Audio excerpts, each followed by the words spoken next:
Transfer printing involves the transfer of color from one surface, usually paper, to a second surface.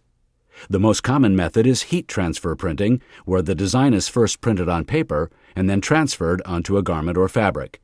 For cotton, the only widely used commercial process involves printing release paper with pigments for logo printing onto T-shirts and other garments. The first step in this process is to place the garment on the bed of the printing press. The printed transfer paper is then placed onto the garment and the press is closed, applying both heat and pressure. The heat softens and releases the pigment binder from the paper and adheres the logo to the garment.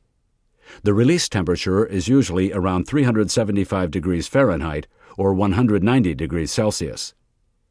Garments printed using this process must be treated with caution when being ironed or exposed to excessive heat. Additionally, these prints will exhibit all the other characteristics of pigment prints, both good and bad. For fabrics, transfer print patterns can also be applied using dye stuff that is normally used in dyeing and wet printing. Cotton fabrics must be pre-treated to allow for fixation of the dyes. The desired pattern, in reverse mode, is printed onto the transfer paper. This paper is then placed onto the pre-treated fabric under heat and pressure, and the dyes are transferred. Transfer printing continues to grow in popularity because the process is efficient and a wide variety of patterns and colors can be applied with great clarity and definition.